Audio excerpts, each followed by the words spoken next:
Prahlad Maharaj, because both of them were very small. Both Dhruva and Prahlad, they were both 5 years old when they start their bhakti, their bhajan.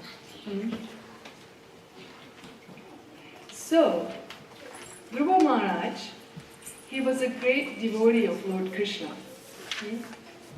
So his grandfather was Brahma, and then Brahma's son, Manu, Swambhava Manu, and then from him, the Manu had 2 sons. Manu had 2 sons. One was Priyavrata, and then the other one was Uttanapat. So Uttanapat had 2 wives, Suniti and Surichi. So he was inclined to Suriti. Suriti was his favorite wife, as opposed to Suniti.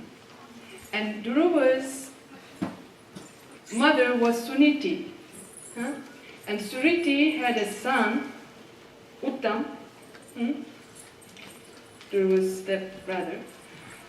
So one day it happened that Uttam was sitting on father's lap, on his father's, on king's lap, on Uttanapat's lap.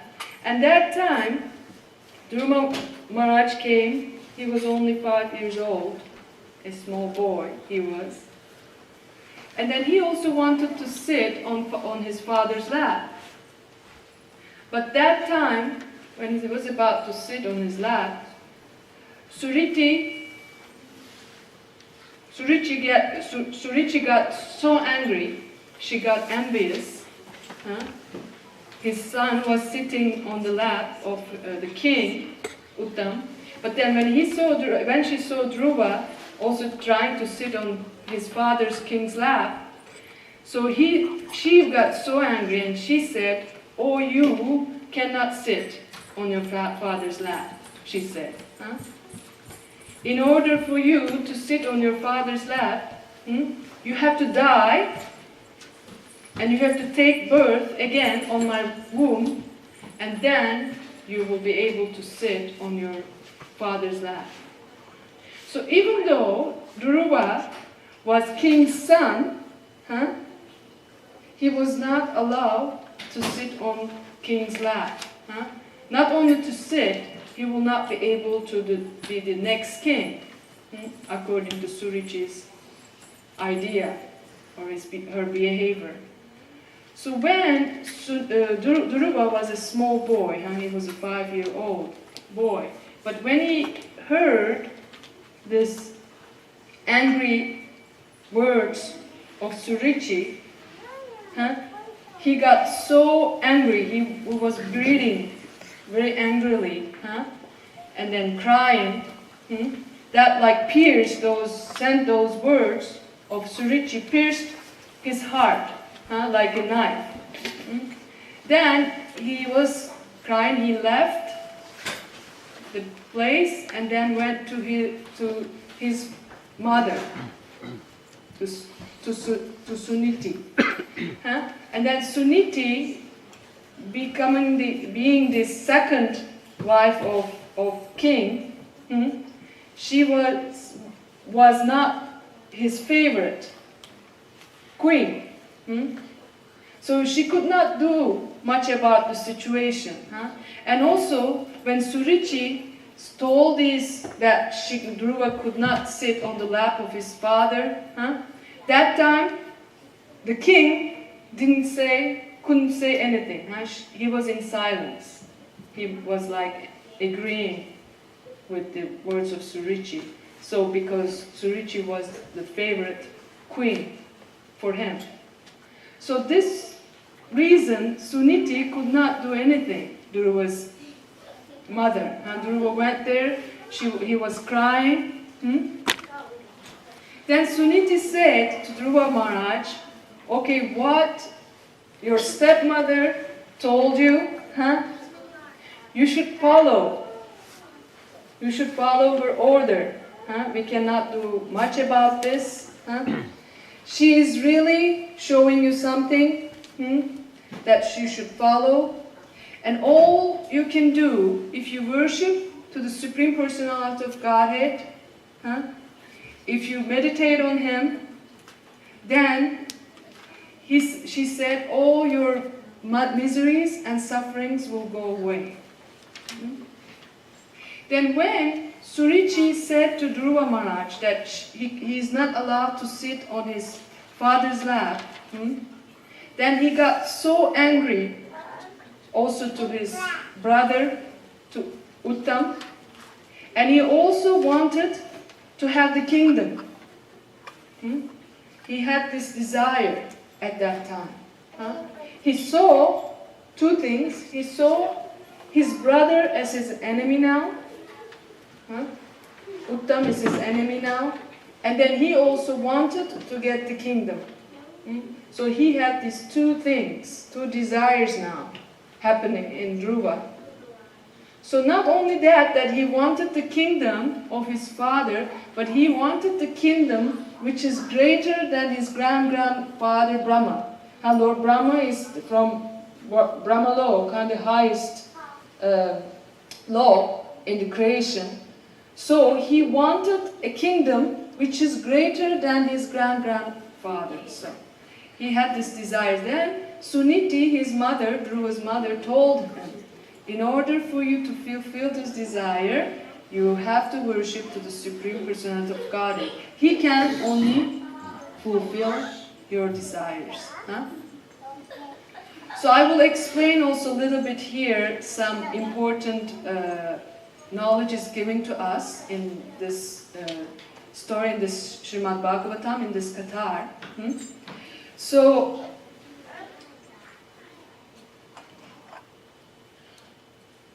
here, Suniti also saying, unless you worship to the Supreme Personality of Godhead, to Krishna, you will not get your desires. You will not be able to fulfill your desires to become a king, even greater than your grand-grandfather.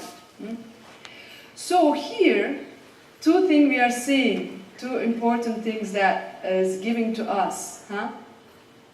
One is called here Ekamatya, Ananya Bhakt, means one-pointed devotion. Suniti was agreeing with Surichi's world that in order for him to fulfill his desire, he has to be one-pointed. He has to be one-pointed. So at that time, also Krishna knows our hearts, our desires. When the time ready, the Guru will appear in our lives. And then, for this reason, Narad Muni came to Dhruva Maharaj.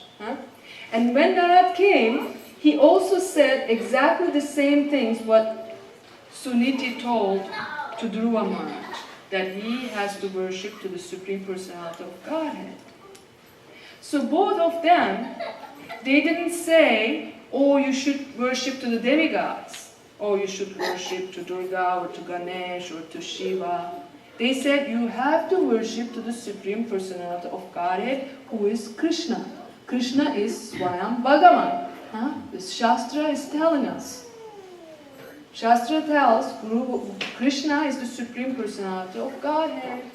And in Bhagavad Gita, also Krishna says, I am the creator of all the material and spiritual worlds. I am the Prabhu. Everything is emanating from me. And nothing in this creation is separate from me or independent from me. So Krishna is Advaya Gyan Paratattva. Means there is only one truth. There is only one reality. And that truth is Advaya. Advaya means it's one. Advaya Gyan Paratattva. That's Krishna, the Supreme Personality of Godhead. But it's perceived in three different ways. It's the Brahman realization, the Paramatma realization, and the Bhagavan realization. This is like we see a city from far away. we know that there is a city. We see the lights, we see maybe the houses, and we see all, different things from far away, not completely, not in details, but we know that there is a city in distance. So that's the Brahman realization. That's the first step in spirituality, to realize Brahman. And then, when we come closer to the city, slowly we see, there are some cars, there are some trees. We see a little bit more details. So this is the Paramatma realization, realizing the super soul in the heart. Then when we go inside the city, we see many things. We see the malls, the shopping centers, the cinemas, or we see the people and children. We see many different things. The flowers, the trees. So this is the Bhagavan realization. That's the highest. To realize the Supreme Personality of Godhead in His highest form, in His form as a person, as a transcendental person.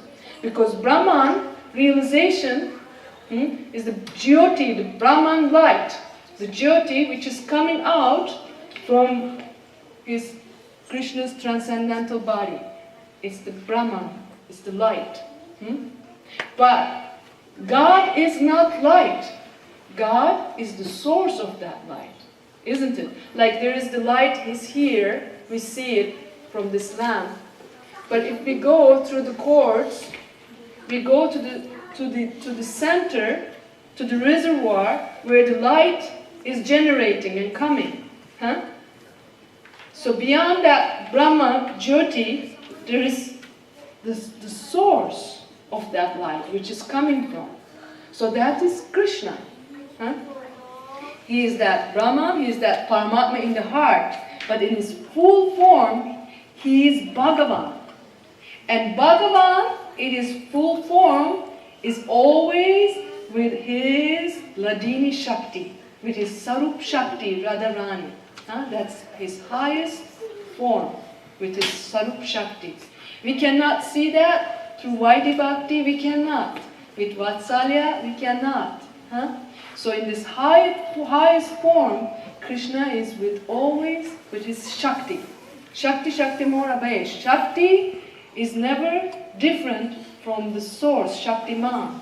Shakti and Shaktiman. They are both the same.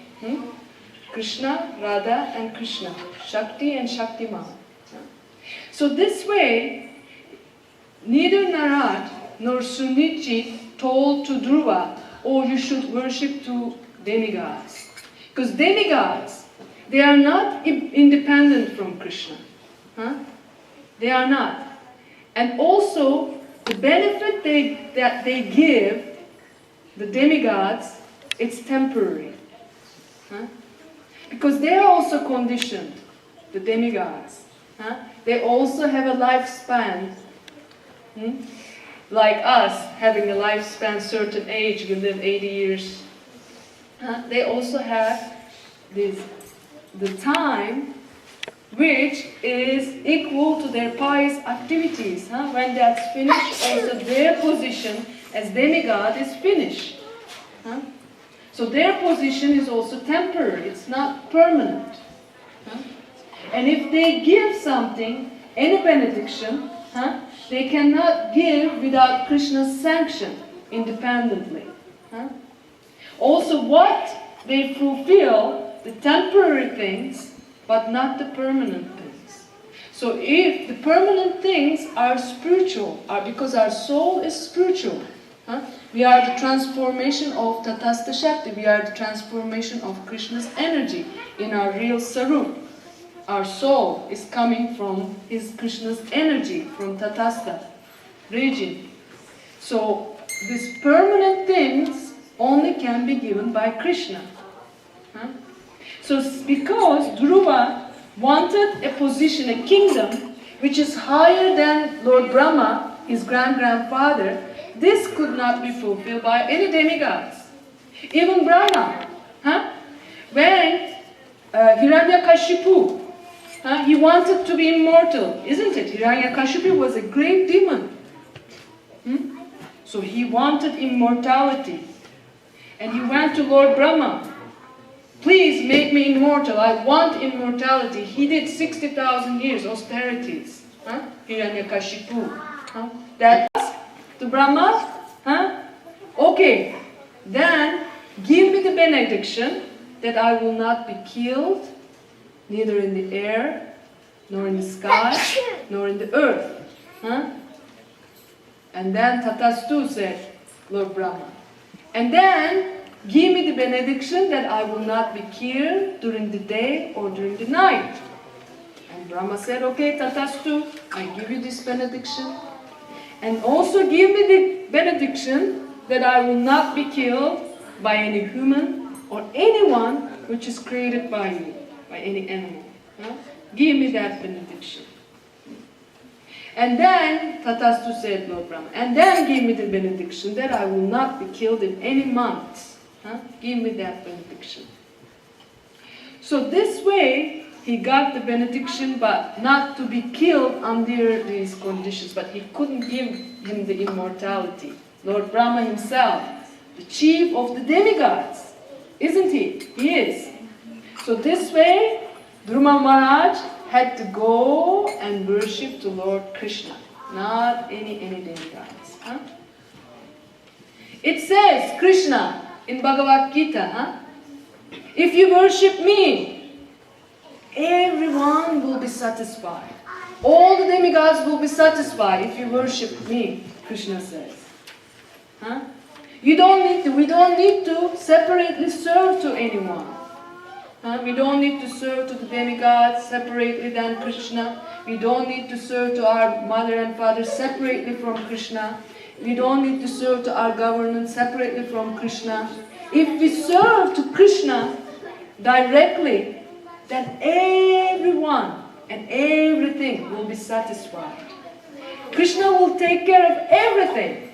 Demigods will be satisfied. Our father and mothers will be okay. Our children will be okay if we serve to Krishna. Krishna will take care of everything for us. We don't need to worry. We don't need to worry separately for anything. This is the thing. Krishna is giving us this because He is the highest. He is the Supreme Personality of Godhead. So this way, Narad Muni told to Dhruva, so you have to worship the Supreme Personality of Godhead, to Krishna. You have to go to Madhuvan, to the forest, and there you have to do austerities. This is very, very important, that we have to be austere. In the spiritual life, if we are doing bhakti, we have to follow austerities. We have to have a simple life.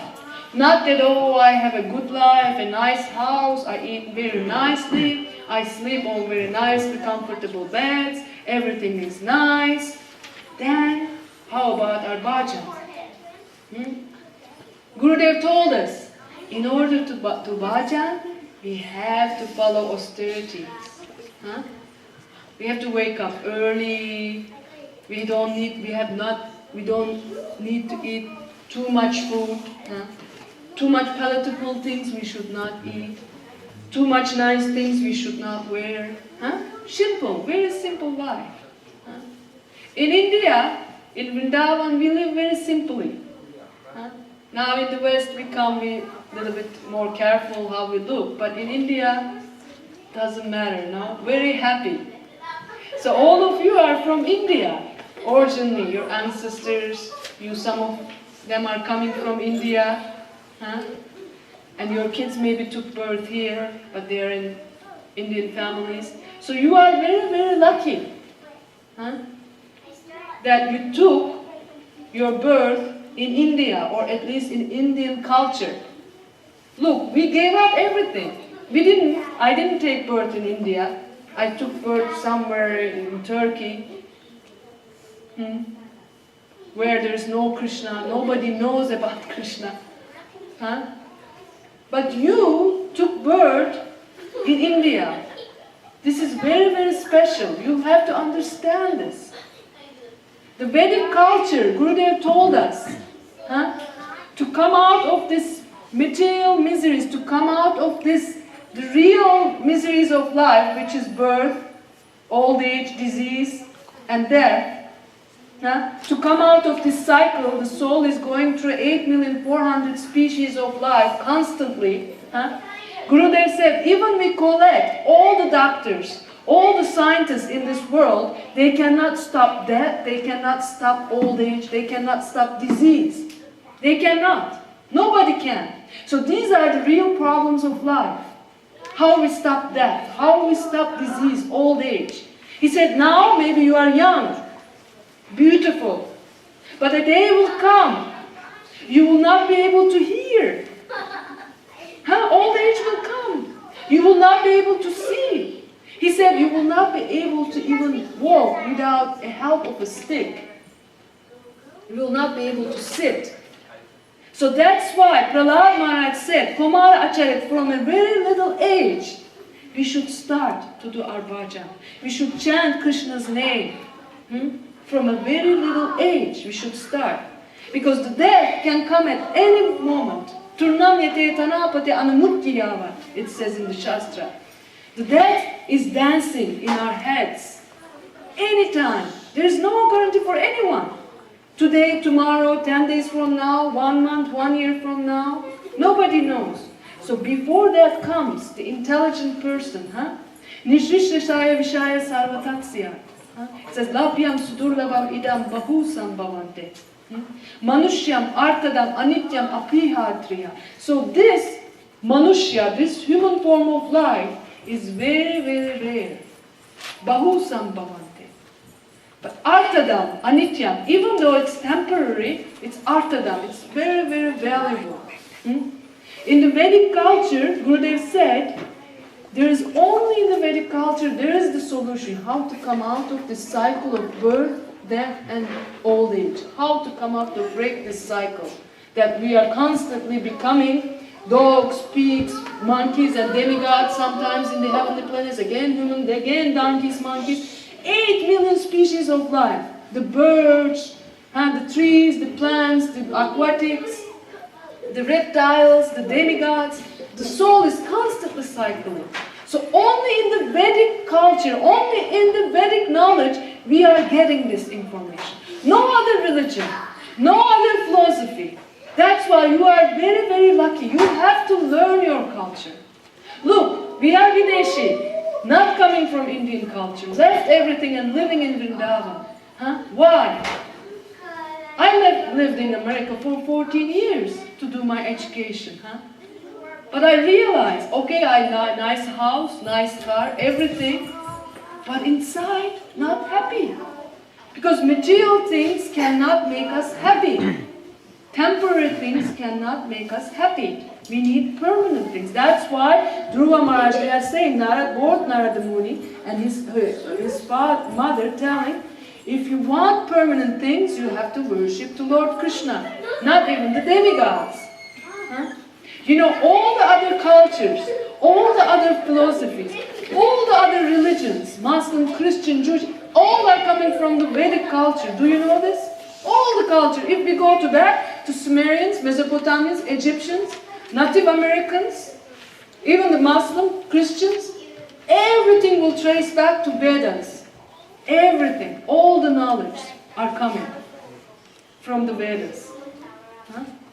Once there was only one civilization. Bharatvarsha it was. There was only one kingdom, one civilization. And that was the Vedic Aryan civilization, the highest grammatical civilization. Knowing how to worship to God, how to do service.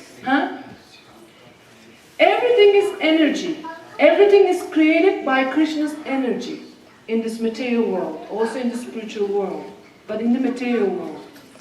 The same energy. Either we will use this energy, Krishna's energy, for sense enjoyment,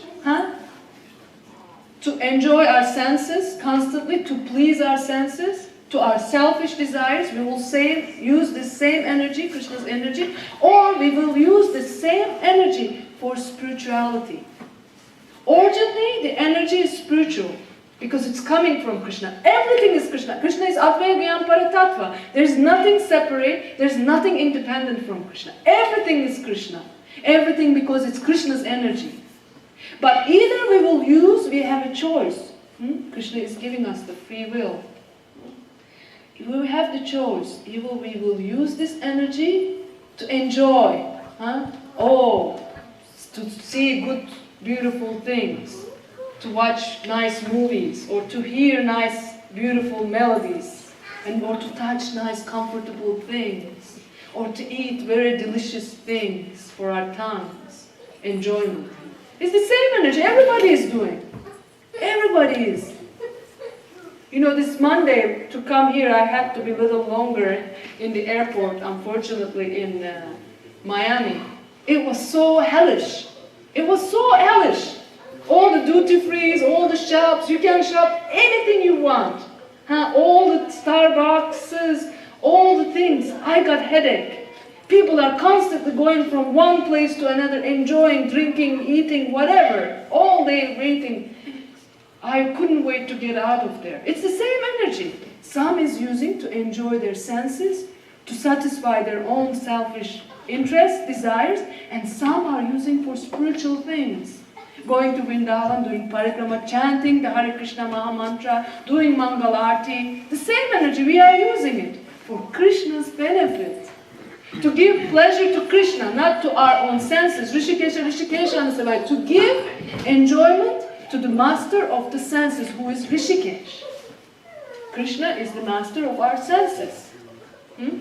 So in order to please Krishna, we serve to the master of the senses. We don't serve to our senses. We serve to the master of our senses. This way, our senses will become spiritualized. Right now, it's material. We cannot see Krishna. We cannot hear Krishna with these material eyes, with these material ears. We cannot. But if you take iron and put it on fire, eventually this iron becomes core. It becomes fire, this iron. So eventually, by using this spiritual energy, which is Krishna's Ladini Shakti, by using this energy, serving and worshipping and dedicating our lives to our Krishna, this energy will come and purify our senses. And we will be spiritualized. Our senses will be spiritualized. It's the same energy. If we use it for our sense enjoyment, we will be degraded. We will be degraded. We will not feel happy.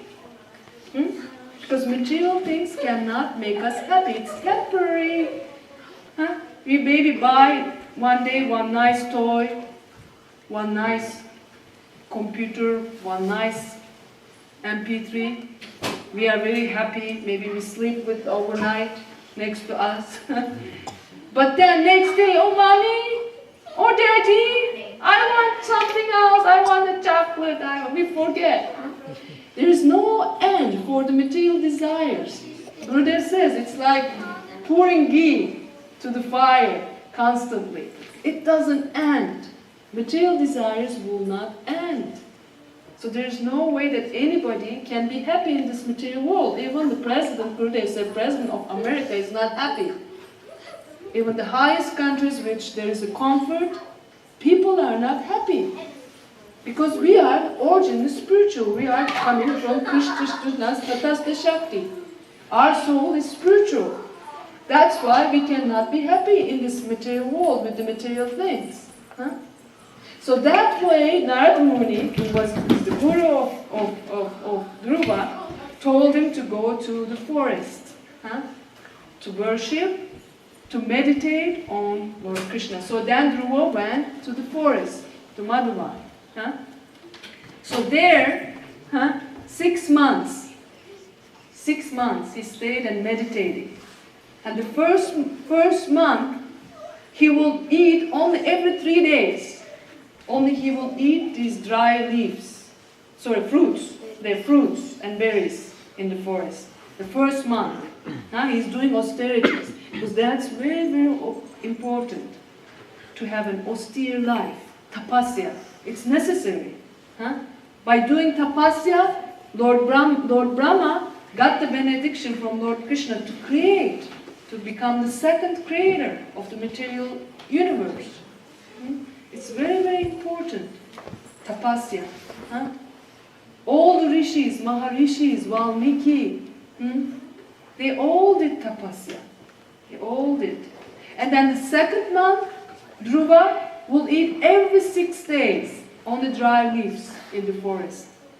And the third month, he only every 9 months, every 9 days, he will drink water only.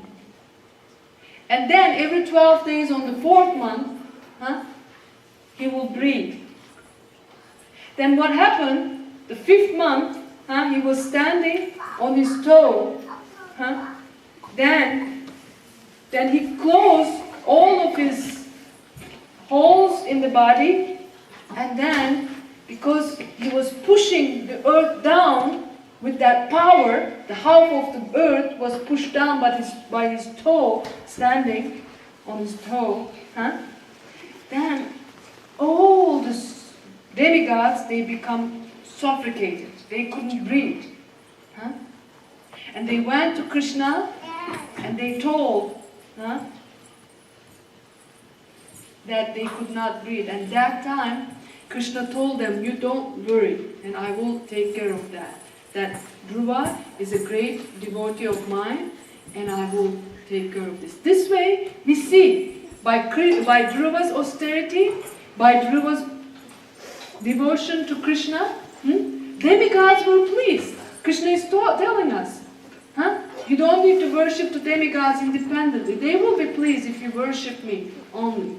So this way, demigods were pleased by Krishna telling them to not worry, and they went away very happily. This is also showing us this in Dhruva's life is very, very important for us to hear. And this dedication, his austerity, how he dedicated his life, how he followed, how he did devotion to Krishna. And eventually he got his desires. So one thing about Dhruva, because he had material desires when he was doing bhakti. But Narad Muni didn't tell him, oh, because you have material desires, you want a kingdom which is greater than your grandfather, so you cannot do bhakti. No. Anytime, in any situation, we can do bhakti. Even we have material desires, we can do bhakti. By doing bhakti to Krishna, what will happen? Gradually, our material desires will go away. Then we will be purified by doing bhakti to Krishna. So even though we have material desires, we should do bhakti. But real bhakti, uttam bhakti, what is it? The highest bhakti. Gurudev told us, Anya vilashita sunyam, jnana karmana vritam, anukulyana krishna anushilanam, bhakti uttama. Uttam bhakti, highest bhakti, it should be Anya vilasita sunyam. So Dhruva's bhakti was Anya vilas. He was doing it with the intention of taking revenge from his stepmother and also getting a kingdom which is higher than his grandfather. So he had these material desires, Anya vilas. It was not Sunya Anya vilas, it was not devoid of desires. So our bhakti should be devoid of any desires other than to please Radha and Krishna. This is pure bhakti, uttam bhakti, highest devotion. And it has to be also, it has to be no karma, no jnana in it. Jnana karma anavritam means there is no jnana, no karma in it. Oh, I am doing this, Krishna, please give me swarga. I want to go to heaven. Okay, now I am worshipping to you. Now give me my daily bread. We were discussing with Prabhu because I would like to write a book about my life in India, also the Indian culture, that I'm very impressed of. But we were discussing about other religions. Okay, in other religion they worship maybe to Allah, to Christ, but they go to the church or to the mosque. They say, oh Allah, okay, I'm praying to you, but give me this, give me that, give me a big list.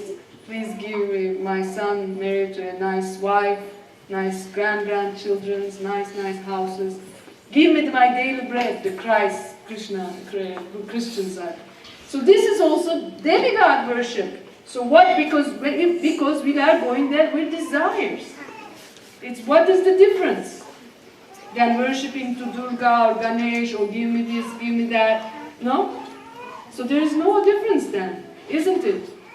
That they are doing. So this way we have to be no desires other than to please Radha and Krishna. That's real bhakti. That's real devotion. Uttam. And jnana karma anavritam. It should be no karma in it. Or giving my actions, but give me this, or no jnana in it. Okay, we do karma. Even breathing, eating, these are all karma. But our karma should be to please Krishna. Huh? What is that? To buy a ticket to go to Vrindavan.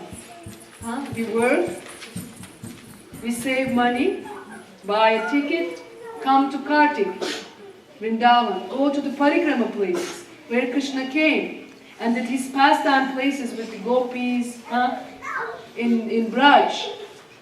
We go to these pastime places and we hear the Harikatha there. It's very, very auspicious. It's very, very important for our bhakti, for our spiritual improvement. Huh? Then we go to the holy town. This way, we chant our rounds. We wake up early. We do Mangal Arti. This is all karma also. We are doing action. We cannot live without doing anything. We have to breathe. We cannot live without breathing. This is also karma, to breathe, to eat. But we do it for Krishna's service, to please Krishna. Same, Gyan. It's not that, oh, Aham Brahmasmi, I am one with God, I am God, I am Avatar, this. No, not that Gyan. We don't want that Gyan, the impersonal. But the Gyan that, oh, Krishna is Advaya Gyan Paratattva. He is the Supreme Personality of Godhead. He is the Swayam Bhagavan. This Gyan we have to understand. But when we understand, we also give up that Gyan. Because gopis, they didn't know any Gyan, any knowledge. They didn't go to any school. No? But they couldn't take Krishna out from their hearts. Krishna is a little boy in Vrindavan, you know. He steals butters from the gopis' house. So this way, and also mystic powers. We don't also want these mystic powers, or to create some ashes to impress the masses so they can follow us. Some healing powers or something. No, we don't want that either. So it has to be anya abhilas. It has to be no desire other than to please Krishna. But Dhruva went there to the forest, did austerities for 6 months, and after that, Lord Krishna appeared in front of them. When Krishna appeared, Dhruva didn't know because he was 5 years old. Narad Muni, when he said to him, go back home, you are very small now, just you come back when you're a little grown up. And he said, you don't need to, want these things that the kingdom greater than your father, or to be angry to your stepmother, because you're a child. This is not, think about this. And also think this is also karma. So either way, if somebody is in the level of Brahma Bhuta Paramanatma, so if neither the suffering or the happiness will move us, will affect us. So this way you don't need to be here in the forest, just go back home. So that time, Narada Muni was testing Dhruva. And Dhruva didn't go back home. He stayed. And then Supreme Personality of Godhead, Krishna appeared. And then that time Dhruva didn't know how to pay his obeisances, how to pray to Krishna. And that time Krishna just touched on his cheek with his shell. And that time, all the knowledge, everything came to Dhruva's heart, and he was able to recite many prayers to Krishna that time. So that time, even he had these material desires. Krishna told him, okay, I'm giving you the kingdom. He got the kingdom of Dhruva-loka, this pole star, in this material world. But it's a spiritual planet. It's in the sweat, there's the milk ocean there. So that you will rule for 36,000 years, he said. And he said to Dhruva, you will never get old. You will do many, many yagyas, perform many yagyas, and this way you will get all the material happiness, all the material benefits and happiness. And after that, you will come to my loka and you will never come back here. So Krishna gave him the benediction of liberation, being liberated from this material world, going out from this birth and death. But before, he gave him this kingdom. Why? Because Dhruva did his austerity with his material desires. Okay, at that time he was purified already. His material desires were gone away. But because Krishna is the super soul in everybody's heart, he knew Dhruva's desires and he fulfilled that desire. Even the material desires Krishna will fulfill. What the spiritual desires? How high this thing, this Krishna, when we worship, do bhakti. But then, how many minutes? Few minutes. Then Dhruva realized his situation. He said, oh, I was looking for some broken glasses, but I found diamond. I was looking for something temporary, a kingdom, or take revenge from my stepfather, mother, or seeing my enemy, my brother. These are broken glasses, material things, temporary things. Oh, I found diamond. He regretted. He regretted his situation, that he wanted this material thing.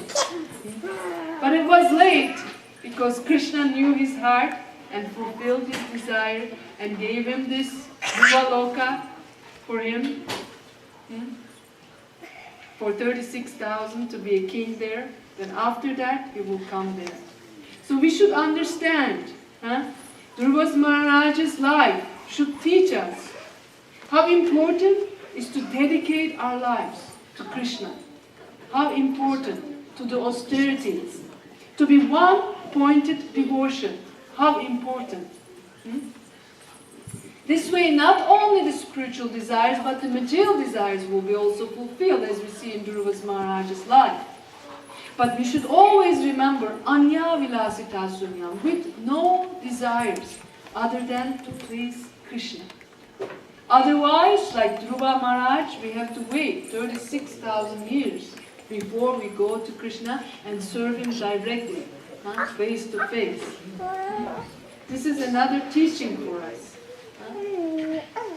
Similarly, Prahlad Maharaj told also to his father, Hiranyakashipu, you should give up this material life, you should give up this family life.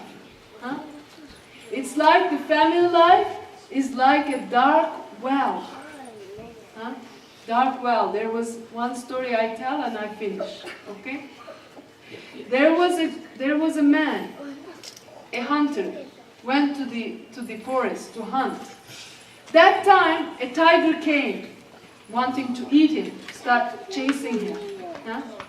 And this man, running from this tiger, he saw one well, dark well.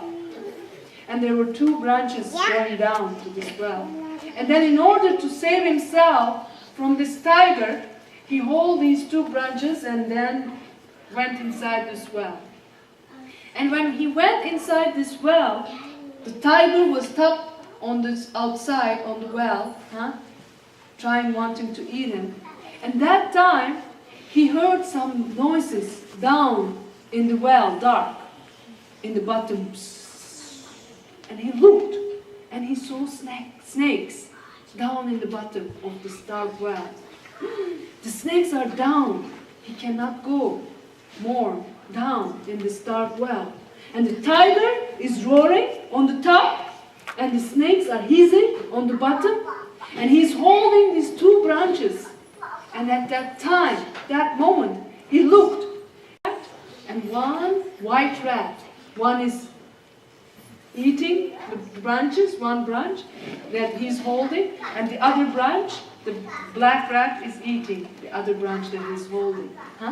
The one white rat and one black rat. And that time, he saw one beehive on the top of these branches that he was holding. And from that beehive, he saw drops of honey dropping down. And that time, he saw these drops of honey, and then he took his tongue out to catch a drop, and then one drop came up on his tongue, and then he tasted and said, "Oh, how tasty it is." So this is our situation in this material life. What is that tiger? Death, turnamyate, tanapate, anumityat, anytime can come. The tiger, ready to eat us. Death is ready to take our lives at any time. There's no guarantee for anyone. It doesn't matter. You're a child, you're a pig, it doesn't matter. And what are those snakes? Those snakes are the problems in our lives. So many problems. One problem we fix, another problem. The car is broken, we fix, oh, the water pump is broken. We fix, oh, the rain is coming inside the house, dropping from the ceiling, another problem. Problems after problems, problems after problems. But for devotees, there is no problem in this life. You see, there's nothing. Because there's only joy. When we serve to Radha Krishna, when we serve to our Gurudev, what is it? Sukriti. Not even pious activities, even Sukriti, higher than pious activities. Prahlad Maharaj told to his classmates, when they said, Prahlad said, oh, you have to worship from the age of 5 to Lord Krishna, You have to do devotion. And they said, his classmates, how will we make money? How will we get a job and fill our stomach and pay the rent and electricity? And Prahlad Maharaj said, you don't need to worry. How the suffering is coming to us, without we wanting, then the happiness will come to us without we wanting, according to our karma. If we do bad things will come to us. If we do good things, pious things, good things will come to us. It's even logical. If we do good things, the good things are coming. If we worship to Radha and Krishna, if we dedicate ourselves, if we do Mangalarti, if we go to the parikrama places, if we chant, this is more than pious activities, Sukriti, it will come back to us. Automatically we will be happy. So we don't need to worry about our maintenance. We don't need to worry, oh, who is paying my rent? Where will I get a job? How will I make money? No. All we need to do is to dedicate our lives to Radha and Krishna, to Gurudev, to serve. And everything will come to us automatically. This is Sukriti, will come. So these are the snakes, the problem. And what are those two branches? And what are those rats? One is white, one is black. This is day and night. Day and night. Tick and tock. Tick and tock. Tick and tock. The time is passing.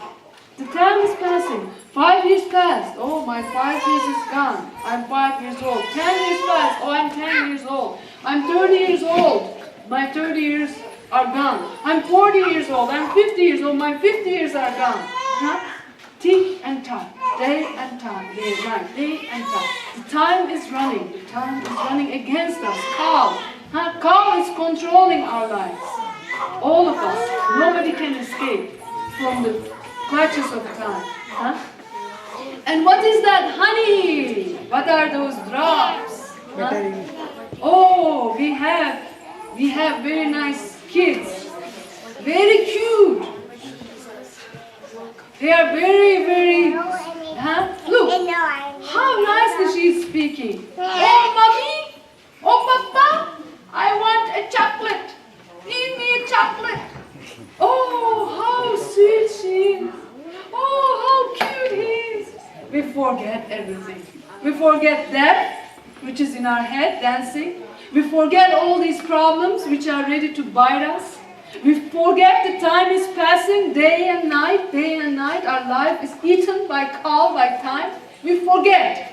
We work like donkeys day and night from 8 to 8. We come home, oh our wives, oh our children, oh puppy, oh mommy. We forget everything. Forget. But time doesn't forget us. Death doesn't forget us. So before death comes, we should, intelligent person, immediately, any species of life, it's possible to enjoy. It's possible to eat nice things. It's possible to do all kinds of enjoyment. Even the hogs and dogs. You know, in Vrindavan, 4 o'clock before the sunrise, we go out for Mangal Aarti. The first things we hear is the hogs, the pigs. What are they doing? Looking for fresh stool early in the morning. They eat this stool because there is some nourishment for them inside this stool. They get fat and fat. They get so fat in Vrindavan, these pigs, hogs, they cannot even walk. They cannot even walk. And they have many, many wives and many, many kids. At once they can have 10. Many, very sweet. They are very, very cute. Going behind this big, fatty pig mother. No? They can have even 10 in one. Maybe mother can have, the human mother can have 1 or minimum 2, maybe minimum maximum 3. But for a hog, for a dog, they can have at once 6, 7. So they can have more than us. It's not a privilege for us to enjoy this material life for as humans. Because it's not the goal of human life. To have a family, nice houses, nice cars, nice jobs, lot of money, good bank account. This is not the goal of human form of life. What is the goal of human form of life? Ahara nitra bahaya metu namscha. Dharmohitesham adiko visheshu. What is the difference between the animals and humans? Dharmohitesha adiko visheshu. Dharma. To follow the spiritual life, to follow Dharma. That is the Ashesha. This is the speciality for the human form of life. To follow, to serve to Radha and Krishna, to serve to Guru, to follow Guru's instruction. The dogs and the cats, they cannot say, oh, let's go together. There's Harikatar going on. Let's join together. The dogs and cats cannot say. They cannot have sadhu sangha. Only in the human form of life we can have sadhu's association. We can, even the demigods, they are worshipping to come into the human form of life. Do you know? Because only in the human form of life we can have the association of the sadhus. We can serve to Radha and Krishna. We can worship them. We can chant Krishna's name. Only in the human form of life. And that is the goal of human form of life. So always remember the life of Durga Maharaj. Always remember the life of Prahlad Maharaj. And this way, fulfill your responsibilities, but always and always remember, without Krishna's mercy, without Guru's mercy, we are not going to be happy in this material life. There is no way. Okay. Gaur Pramanande. Jai